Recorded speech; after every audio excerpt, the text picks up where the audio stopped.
Somewhere far away, there is so much sand. Just sand, as far as you could ever see.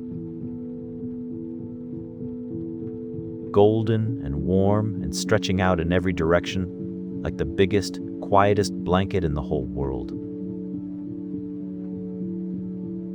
Little hills of it, called dunes, curve up and then sweep back down again, soft and smooth, and the wind moves across them very slowly, like a long, slow breath.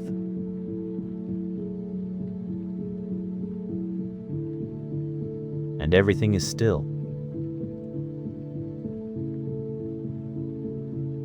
And everything is golden.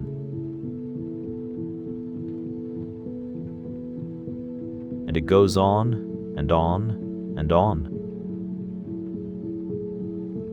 That is the desert. And tonight, we are going to wander through it very, very gently. And meet some of the creatures that live there.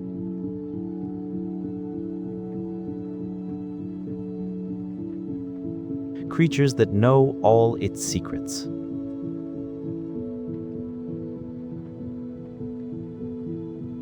Creatures that love the sand and the heat and the quietness and have made it their home. So let yourself settle. Let your arms go heavy. Let your breathing slow down just a little, like the desert wind.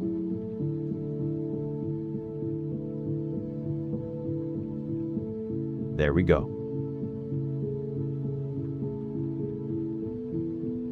That's it. Now, the first thing to know about the desert is that it is not empty.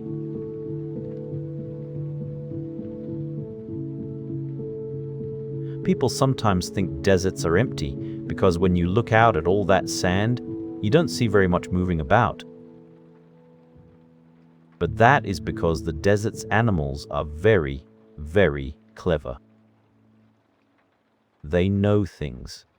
They know when to rest and when to come out.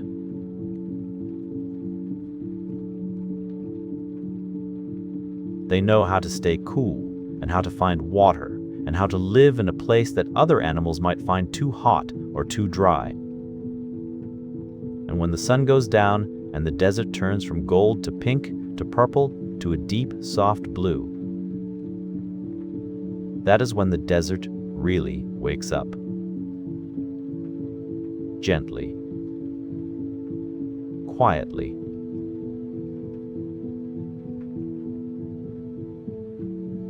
One creature at a time. But we will get to the night in a little while. First, let's think about the sun. The desert sun is enormous and warm, and it fills up the whole sky. During the day, the sand gets very, very hot. Hot enough that you would not want to walk on it in bare feet.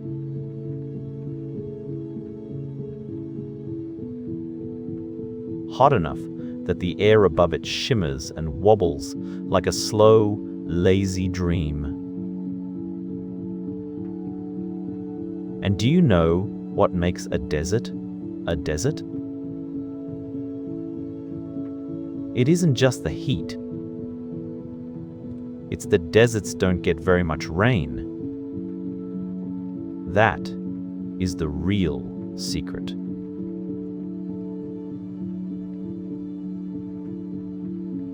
A desert is any place where very little rain falls each year. Sometimes almost none at all. So the ground stays dry, and the plants that grow there are special ones, ones that have figured out how to keep going without much water at all. The most famous desert plant is the cactus. Can you picture a cactus?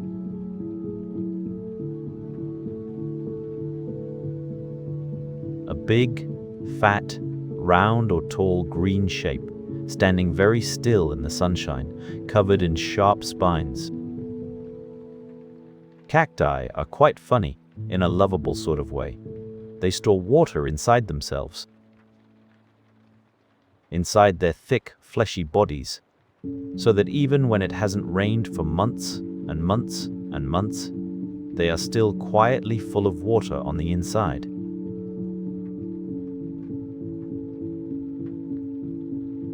Patient, just waiting, not in a hurry at all. Some cacti grow very slowly. A tall cactus called the saguaro. You say it like saguaro. You say it like saguaro. Can take 100 years to grow its arms. 100 years just slowly reaching up and out, not rushing, not fussing. Just growing very quietly, a little bit at a time.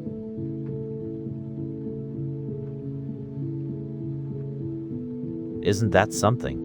A cactus that has been standing in the same warm spot for 100 years, just breathing in the sunshine. Now. Let's talk about some of the animals. One of the most wonderful desert animals is the camel.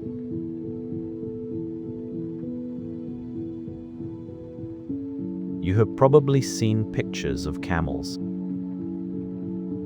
Big, gentle, slightly surprised, looking creatures with their long eyelashes and their funny humps on their backs. Camels are extraordinarily good at living in the desert. They are built for it, from the tips of their big soft feet to the tops of their humps. Those humps are quite interesting.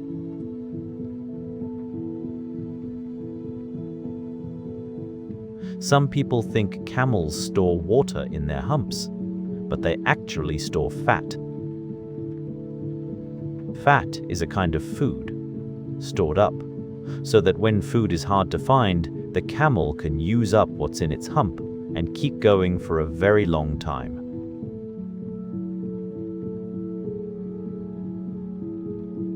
A camel can go for days and days without drinking, much longer than most animals.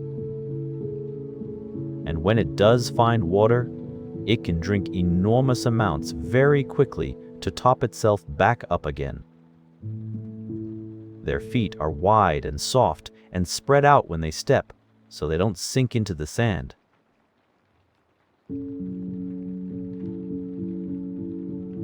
Like big, natural snowshoes, only for sand instead of snow. Their eyes have 3 eyelids, 3, and long, thick eyelashes, so that when a sandstorm comes, they can close up tight and wait it out, comfortable and protected, while the wind swirls all around them. Camels are also, it must be said, fairly opinionated creatures.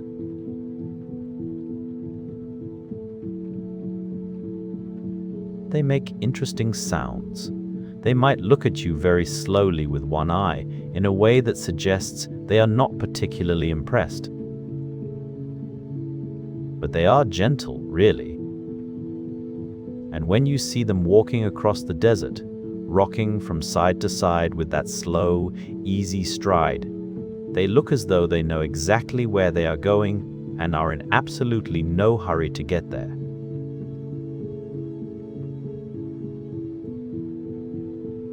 Which, in the desert, is exactly the right approach. The sand is warm now. The sun is high.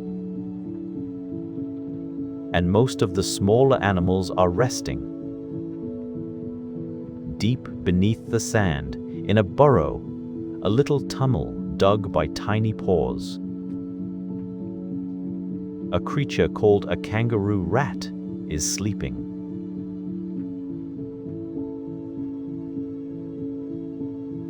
It is not really a rat, and it does not really come from Australia, where the kangaroos live. It is called a kangaroo rat simply because it hops on two long back legs, just like a kangaroo, only much, much smaller. Small enough to fit in the palm of your hand.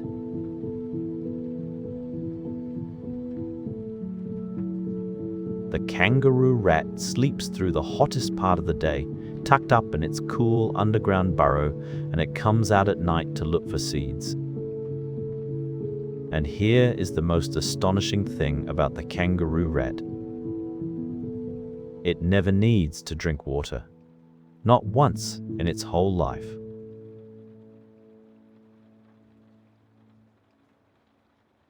It gets all the water it needs from the seeds it eats. The seeds have a tiny, tiny bit of moisture in them, and the kangaroo rat's body is so good at using every last drop of it that drinking water is something it simply never has to do.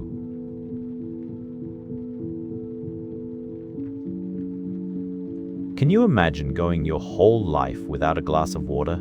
Just getting everything you need from a little seed? The desert is full of creatures like this. Creatures that have found the most extraordinarily clever ways to survive in a place that seems, at first glance, like it would be very hard to survive in at all.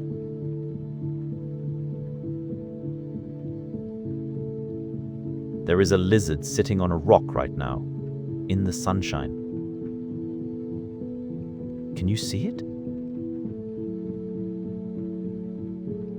It is very still. It has patterned, bumpy skin in shades of brown and orange and pale gold, which makes it look almost exactly like the rock it is sitting on.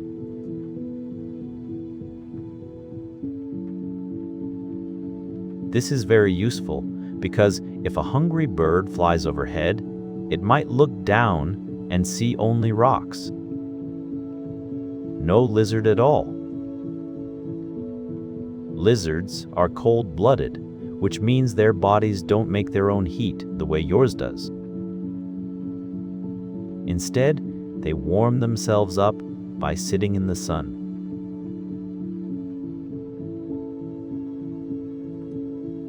In the morning, when the desert is still cool, a lizard might press its whole flat belly against a warm rock, soaking up the heat. And when the midday sun gets too hot, it moves into the shade for a while, cooling down a little, before coming back out. This lizard is a very calm creature. It blinks slowly.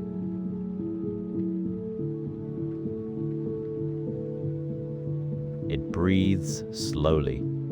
It watches the world with small, bright eyes, and it is quite happy to sit on this rock for a very long time, doing not very much at all.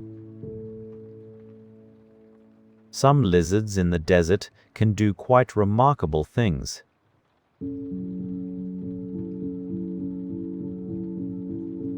There is a lizard in the Namib Desert in Africa, a place where it almost never rains, but where the sea sends fog rolling in across the sand in the early mornings.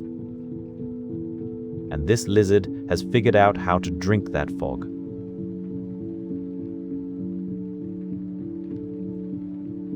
It tilts its head down and lets the tiny water droplets collect on its back, and they run down grooves on its skin toward its mouth.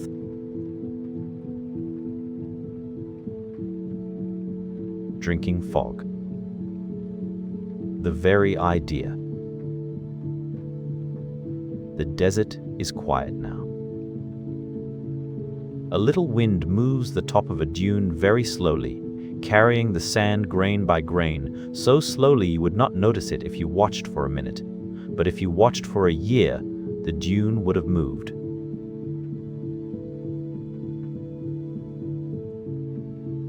Sand dunes move. Did you know that? Very slowly, the wind pushes the sand up one side and down the other, and a big dune drifts across the desert the way a very slow, very gentle wave moves across the sea.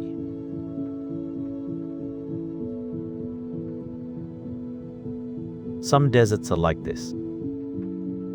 All sand dunes, all soft curves and ripples, golden in the morning and pink in the afternoon. The Sahara Desert in Africa has dunes like this, some of them taller than a 10-story building. But not all deserts are sandy.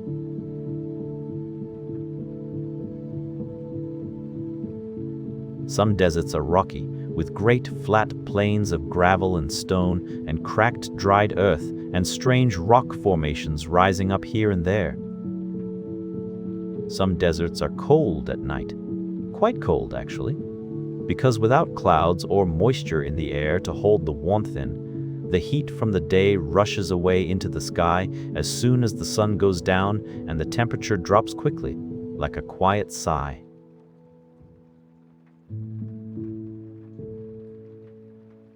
And there are cold deserts too, places like the Gobi Desert in Asia, where it can be bitterly cold in winter. A desert just needs to be dry. Cold and dry is still a desert. But let's stay for now in a warm one. It's more comfortable that way.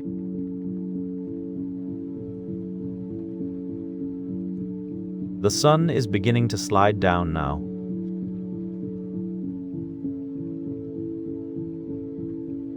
Just a little. The light is changing, going golden, going amber, the shadows getting longer and softer, and things are starting to stir. A fox is waking up in its den. This is the fennec fox, the smallest fox in the world, and possibly one of the most charming.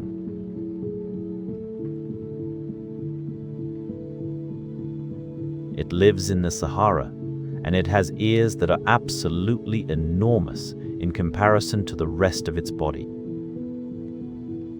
Long, pointed ears held up very straight, like two little sails.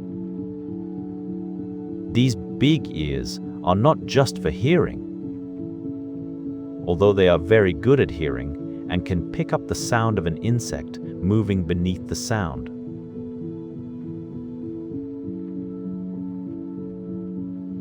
They also help the fennec fox stay cool. The large ears are full of tiny blood vessels close to the surface, and the heat from the fox's blood moves through them and out into the air, which helps cool the whole animal down.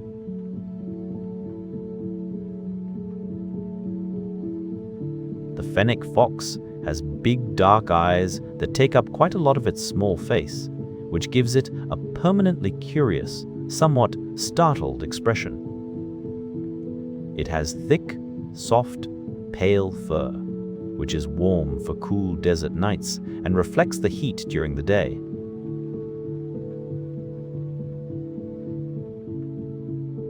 Its paws have fur on the bottoms, like little slippers, so it can run across hot sand without burning itself. Fennec foxes are quite sociable. They live in small family groups, and in the evenings they come out together, the family trotting out into the cooling desert to hunt for insects and small lizards and fruits.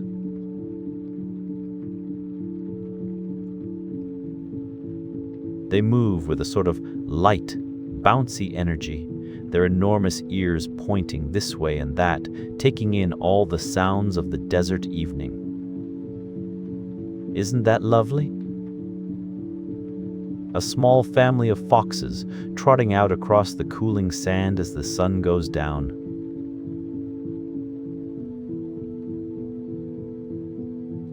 Now, Speaking of the sand,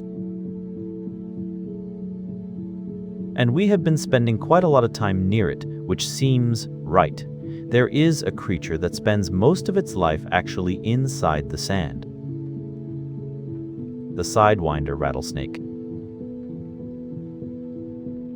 Don't worry, we are just going to watch it from a quiet, safe distance and admire it. Snakes are remarkable.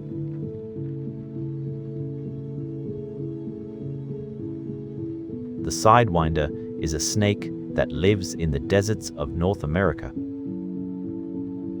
Places like the Sonoran Desert and the Mojave. It moves across the sand in a very unusual way, not wriggling straight forward the way most snakes do, but sort of throwing itself sideways in a series of smooth, looping curves so that only two parts of its body touch the hot sand at any one time.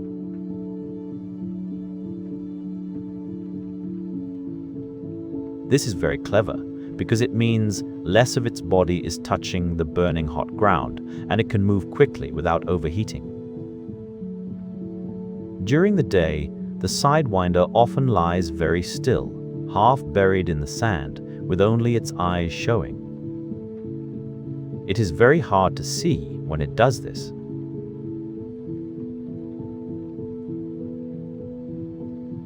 It just waits in the cool of the sand, patient, resting, listening. And at night it comes out to hunt. The sidewinder has something quite astonishing. Little heat-sensing pits near its nose that can detect the warmth of another animal.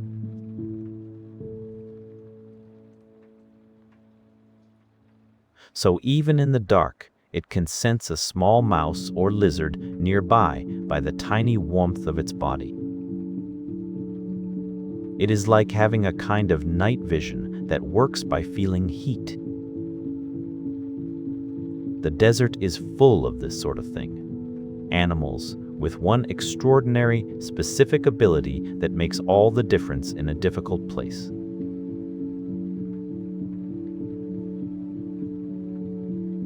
The sky is turning purple now. The first stars are appearing. In the desert, the stars are extraordinary. Because there are no towns nearby with all their bright lights, and because the air is so dry and clear, the stars are sharp and bright and very, very numerous.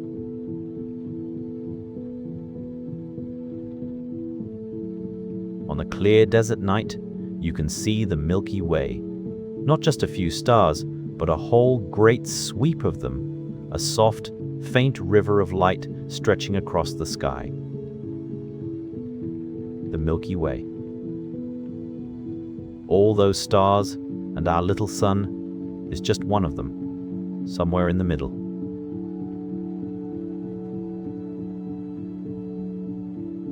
People have been looking up at those stars from the desert for thousands and thousands of years, long before electric lights, long before cities. Sitting on warm sand in the dark, looking up at all that light and wondering. We can do a little bit of that now too. Just for a moment. Just looking up at the stars.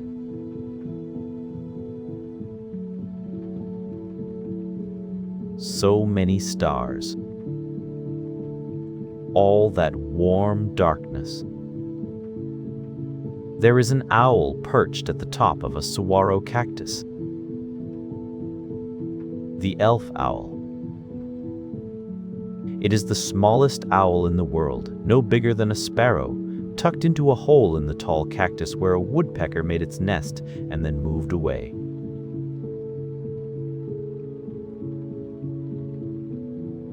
Elf owls are very good at moving into houses that other birds have left behind.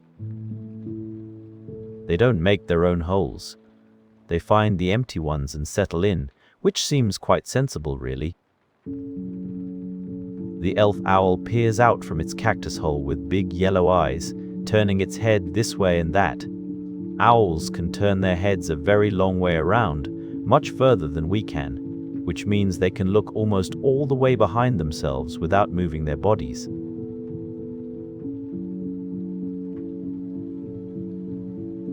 The elf owl looks out at the darkening desert and blinks, very slowly. And then it takes off, silently, into the cool night air. Owls fly almost without making a sound. Their wing feathers have a special soft comb-like edge that breaks up the air very gently as they fly, instead of making the swooshing noise that other birds make.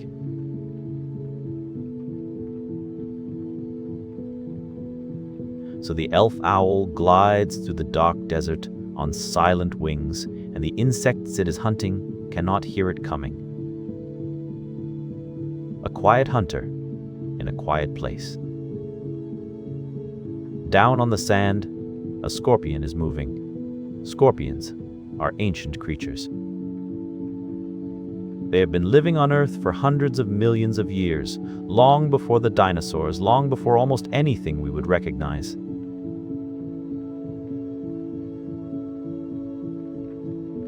And the desert scorpion has been doing more or less the same thing for all that time.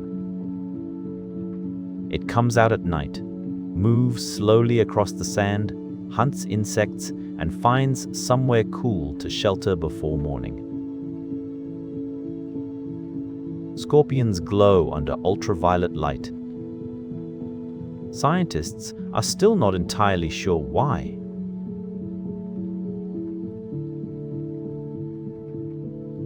If you shone a special ultraviolet torch on a scorpion in the dark, it would glow a pale, ghostly blue-green color, the whole scorpion glowing softly in the dark. And here is something else. Scorpion mothers carry their babies on their backs.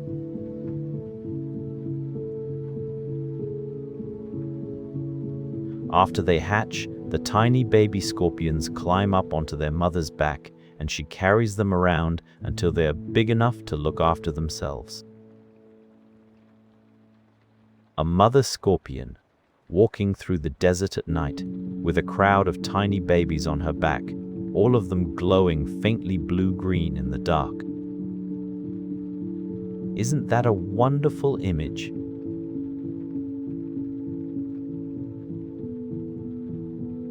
Carrying your babies gently through the cool night sand, all glowing softly together.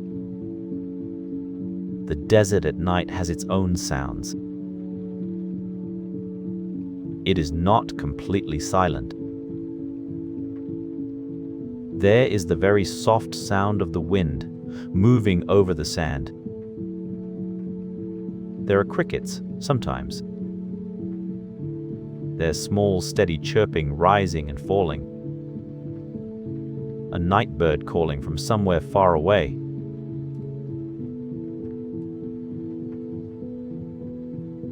The light rustle of something small moving through the dried grass at the edge of a dry creek bed. And sometimes nothing at all. Just the great, enormous, peaceful quiet of the desert, stretching out in all directions, under all those stars.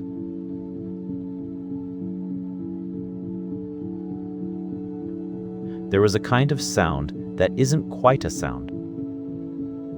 Just the feeling of all that space, all that open stillness. People who have slept out in the desert sometimes say that the quiet is so complete it has a texture, like a very soft thing pressing gently against you. Just the world, breathing slowly.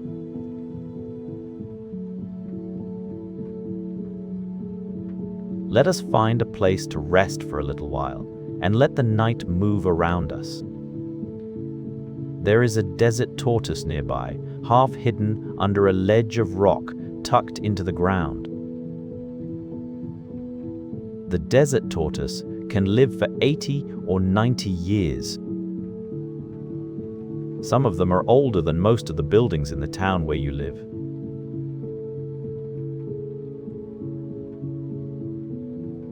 They move slowly. Not because they are lazy, but because moving slowly uses much less energy. And in the desert, where food and water are not always easy to find, saving energy is a very good idea indeed. The desert tortoise spends most of its life in a burrow, resting.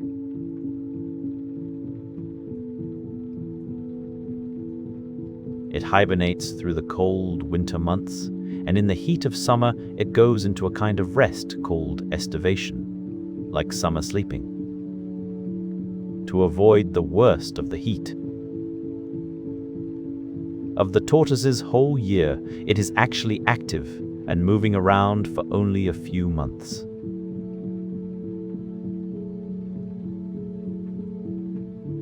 The rest of the time it is quietly resting, underground, slowly breathing, doing very little. Can you imagine? 80 years of mostly resting. Tucked into the cool ground, with the desert turning from summer to winter above you, the rains coming and going, the years passing, and you there in your burrow, breathing slowly in the dark.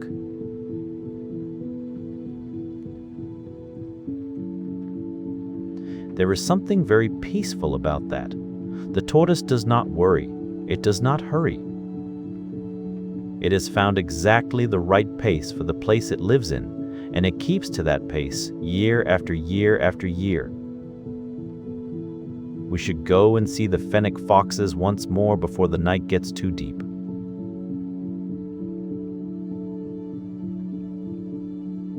There they are.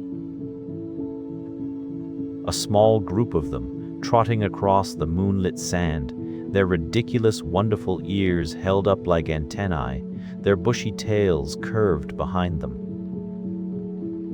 One of them pauses and listens, head tilted, those big ears aimed down at the sand. It has heard something, a beetle moving underground.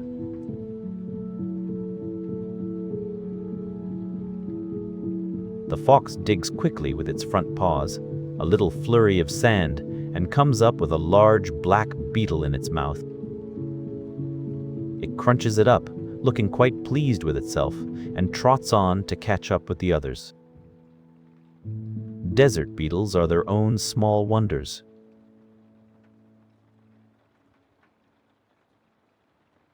Many of them have hard, shiny shells that reflect the sun and help prevent them from overheating. Some of them are completely black, which helps them warm up quickly in the cool of the morning. Some of them collect moisture from the air, like the fog-drinking lizard we heard about earlier. The desert is full of these small, particular solutions.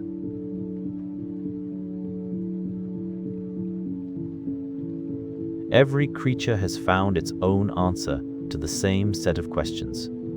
How to stay cool, how to find water,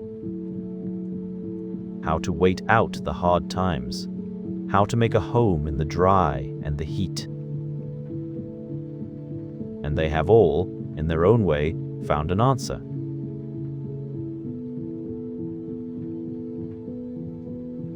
The moon is up now, full and bright, and it turns the desert silver.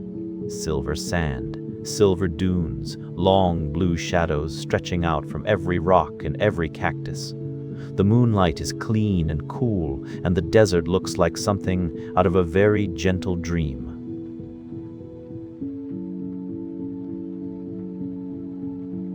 A coyote somewhere in the distance makes a sound, a long, wavering call floating out across the open land, and then quiet again.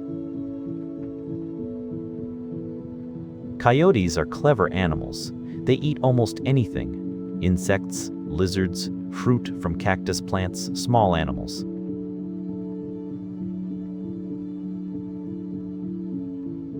They have adapted to living alongside humans as well as in the wild, which means they turn up in all sorts of places. But in the desert at night, a coyote calling under the moon is exactly where it should be. It sounds right. It sounds like the desert being itself.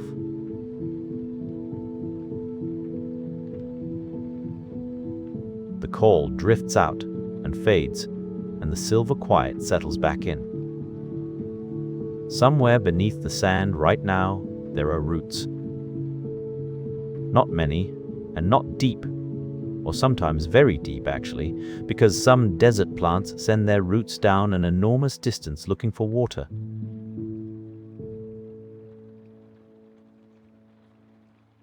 The mesquite tree sends roots down 20 or 30 meters into the earth, searching for underground water.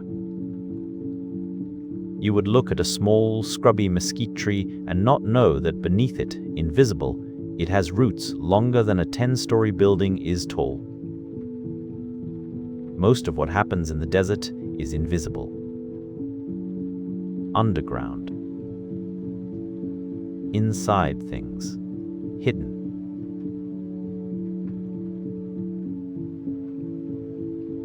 The kangaroo rat in its burrow, the tortoise underground, the cactus full of stored water on the inside, the sidewinder half buried in the sand, the beetle with its moisture-collecting shell, the mesquite tree with its deep, searching roots.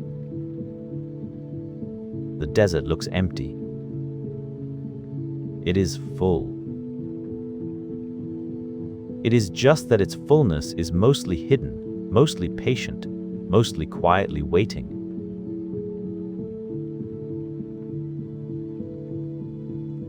There is just enough moonlight to see the shapes of the tall saguaro cacti against the sky. They are silhouettes now, dark against the deep blue of the night, with their arms raised in that strange, peaceful way. Some of them are very old. Some of them have been standing in this spot for 200 years.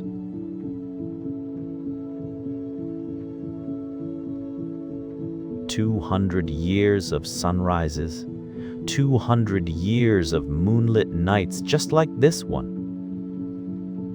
200 years of desert birds nesting in their arms and lizards climbing their sides, and the slow, almost imperceptible movement of their patient, ancient growth. A cactus does not know it is 200 years old.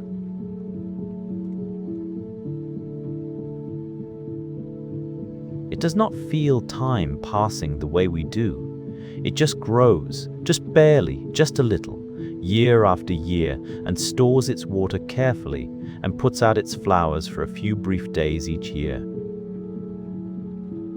Beautiful pink or white or yellow flowers, soft and bright, and then gone, and stands again in the sun.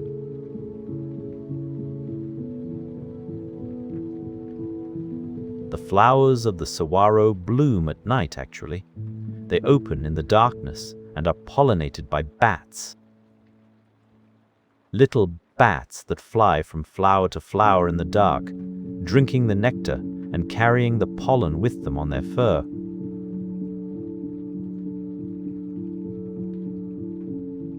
And by morning, the flowers are closed again and the bat has moved on, and nobody saw any of it happen. The desert is full of things happening quietly in the dark. It is late now. Even the nocturnal animals are settling.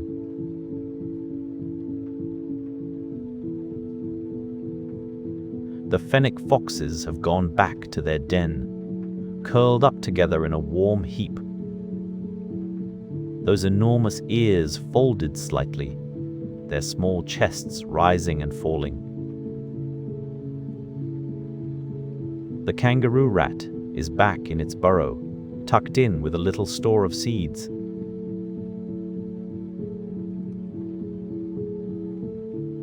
The sidewinder has found a spot of soft sand and wound itself into a loose coil, half covered, still. The elf owl is back in its hole in the cactus, blinking slowly in the dark, satisfied. The scorpion has found a crack in a rock and disappeared.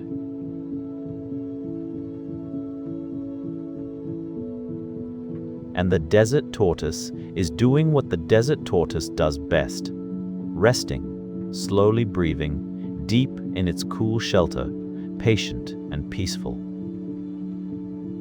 One by one, the creatures of the desert find their places in the dark. And the desert settles around them, warm and wide and very, very still.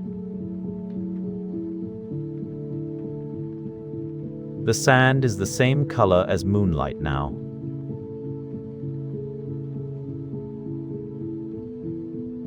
That pale, luminous, almost white color. That everything turns late at night when the moon is high and the stars are thick. There are so many stars. Have we mentioned the stars lately?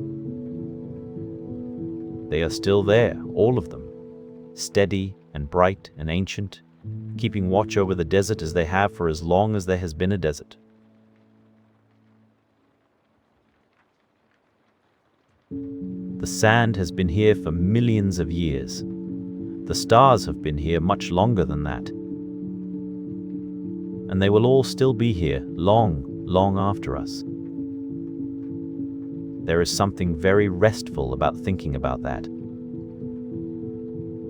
The stars, and the sand, and the slow turning of the night.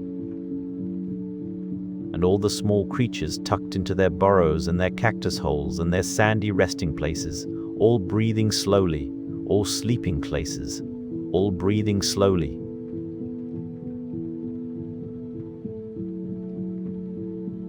The wind is barely there now. Just the faintest breath, moving the top of the sand so gently, so slowly, carrying a grain here, a grain there. The dunes are dreaming.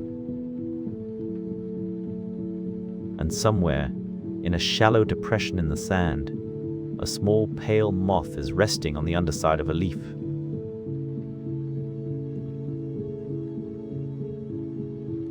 Its wings are the exact color of the sand around it. Its antennae are still. It looks like a small piece of moonlight that has drifted down and come to rest and decided to stay. It will be there in the morning when the sun comes back. When the lizards come out to warm themselves on their rocks.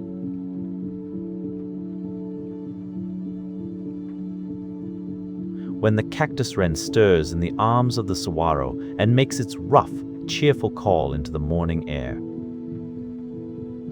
When the desert goes from silver to gold again, slowly, slowly, the way it does every morning, the way it has always done.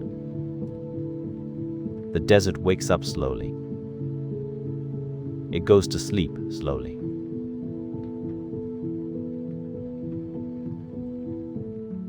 It lives at its own pace, and its pace is the right pace for the desert, and the desert is perfectly happy with it. And so are we. We should rest now too, I think. It has been a long wander through the golden sand and the afternoon heat and the silver moonlight, past the camels and the tiny kangaroo rats and the enormous eared foxes and the enormous eared foxes and the patient, ancient tortoise.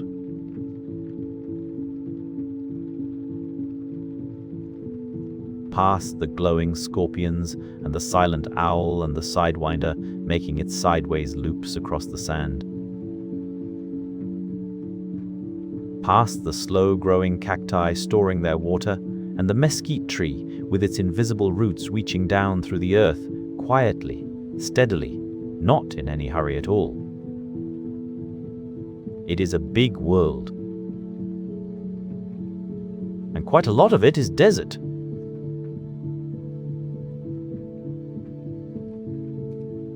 And quite a lot of the desert is full of the most extraordinary, specific, quietly remarkable creatures, all of them living at exactly the right pace for the place they are in. All of them finding their way. All of them tucked in now, sleeping softly in the warm darkness.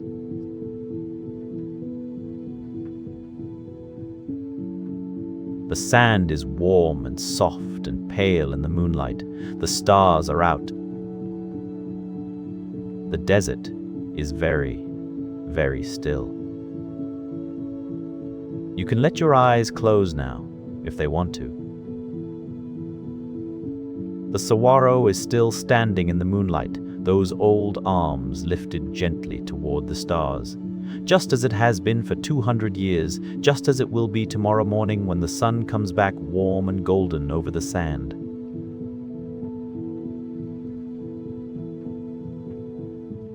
Everything is very, very quiet.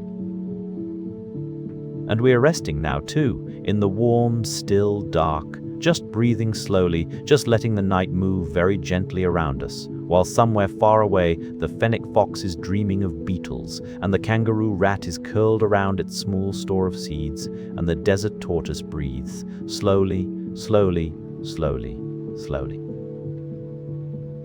And the stars are steady above the sand.